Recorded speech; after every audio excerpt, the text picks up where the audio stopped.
Welcome to the Jeff Crilley Show. Saturday morning DFW. My name is Sarah Crilley and really excited to once again fill in for my dad, Jeff. He's actually in Houston this weekend representing the Houston Bridal Show, which is always fun because he has some cool things to get media attention out there. And it sounds like he's doing the kissing contest again for couples to win some kind of a honeymoon. So we'll see how that goes. And he'll be able to fill you in next weekend. I want to welcome my co-host today, Samantha Knight. Hello, Samantha. Good morning, everybody. Thank you for having me, Sarah. And Samantha's starting off her radio career pretty fast and furious because she'll be co-hosting this show, the Jeff Crilley Show, with me today, and then the Mosquito Steve Show, which also airs on 1190 in just 1 p.m. 1 p.m. So that'll be awesome. We'll have to keep you Red Bulled up. But I want to introduce my first guest this morning, which is Jo Ann Brumit. And thank you so much for being here, Jo Ann, because you really have a story to share with us. And we should start off that she's the CEO of KARLEE. Welcome, Jo Ann. Oh, good morning, Sarah. You know, I just love your dad, so I'm so pleased and honored to get to be here with you on the show this morning. Oh, well, we love you. Oh, well, thank you.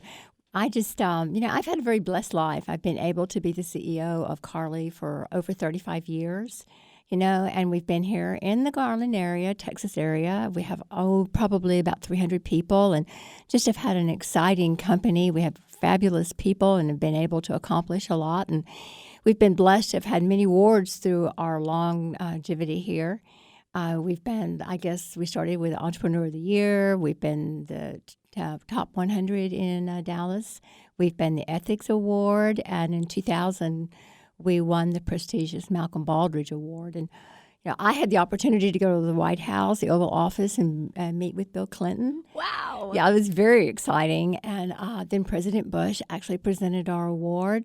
So, you just go through life and you have all these opportunities, and I've had a chance to go into universities and lecture and teach, and my career is kind of coming to a closure, and not closure necessarily, but with KARLEE. I have a son, and he's going to be taking over the business. So I'm kind of looking for what's my next gig in life, Absolutely. And I wanted to mention my boyfriend just recently heard you speaking to SMU, and I couldn't wait to interview you this morning just because he had the best things to say about you and my dad as well. So go ahead and let us know about Letting Go. So you're now an author, and I am just so fortunate to have some of your children's books in my home because Caleb absolutely loves. This really sparked different conversations in our household that I just wasn't even really sure how to talk with him about bullying and divorce. He's also a child of divorce, and that's a very sensitive topic in my home. And also, stealing, some of these other different topics, moving. And so I just really want to thank you for these books that are so beautifully illustrated and sparking interesting conversations in my home that are kind of difficult to have. So how did you get started with the children's books? Did you start off with the Letting Go book? Well, my personal mission in life is I want to make a difference. And so we put KARLEE in place with a great value system that's based on Christian ethics, which means you simply love and care about people, and you want people to be better because you're there for them.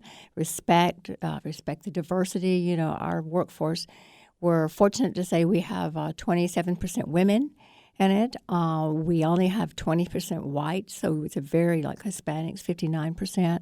So when everybody can achieve all the accomplishments and work together, then it tells you something's working right, especially in lieu of what we've seen in Dallas and around our country and the world. Absolutely. Yeah, I think what we're doing, the model we've put in place could be to collect it out. And so as I've had the opportunity, as you say, to speak at SMU and things, people have asked me, wow, your career has been great, your life is wonderful. What qualifies you to write these books? Well, in life, you can have a fantastic career and make a difference there, but maybe personally you have some things that affect you. At 35, I was a single mom with 2 young children, and I'd lost both my parents. If you fast forward to meeting and remarrying to the love of my life, my business partner, of 35 years, and having our children in the business, here again, there's been ups and downs, but probably right after our highest high in 2000, I lost my daughter to suicide. So when you work through that, I realized that a lot of people lose things and they have to let go. And if you're going to move forward in life, then there's processes and things that you need to step through and how to do it. So that is what led me to write the first book. There's about 8 great stories of different experiences. A CEO who ended up losing his business and having to start over at Starbucks, and now he's a professor, career change. There's a mother who lost her 16-year-old son and then lost her husband to cancer. So all of these people have used their faith and have gone through this thing, and they've been able to look forward with hope, but live in the present and not necessarily the past. So that's how I ended up writing the first book. My guest right now, Jo Ann Brumit, and she has written a series of books. Give us your website, Jo Ann. If you'll go to lettinggo.net, you can look at all of the books. And the children's books, actually was a follow-on to this because you need to start with the children and helping them go through these things. And during the writing process with different things that happened in your life, tell me about the family series of books with the children's books. What was the inspiration behind those?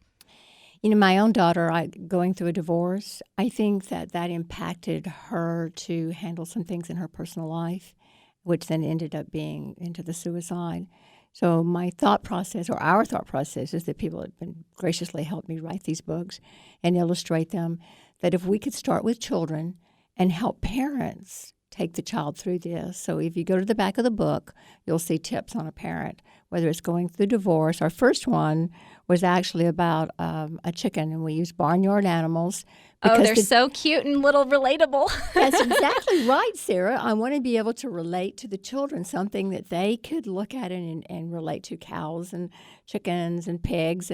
But I wanted to express the feelings of the child. So if you go through the illustrations, you can see in the first one, the chicken, he gets mad because his dad loses his job and he's got to move. And he's angry.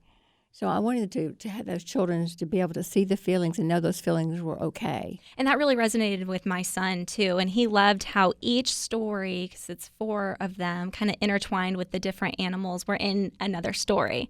And so he's like, oh, I remember that one. And it was just so relatable and exciting for us to be able to kind of make the connections through each book. And this little family of barnyard animals just all experience different things, but so relatable to what goes on with our children early on in life. And so I just, love these books so much and really want to share them, too, with the rest of our guests here on the show today. And you, Samantha. Yes, I need help with moving. I need the animals to exactly. And, many of the teachers are using these in the elementary schools, yes, especially the first one, because children are relocating and they have to let go of their friends and be able to, make new friends and know that it's going to be okay. And we use Snow, Common Owl, Wise Owl. She's throughout the books. She's so cute. To give the kids tips and be able to work with them and understand. In fact, we have plans. We'd like to do a website and have like Snow's Secrets, where the kids could actually write notes or things into it and have it a safe site and be able to relate back. Jo Ann, thank you so much. I know our time just went by so fast, but we definitely want to have you back on. And again, your website one more time. It is lettinggo.net. Thank you so much. When we come back, exciting guests remaining for the rest of the show with Samantha. Thank you, Samantha.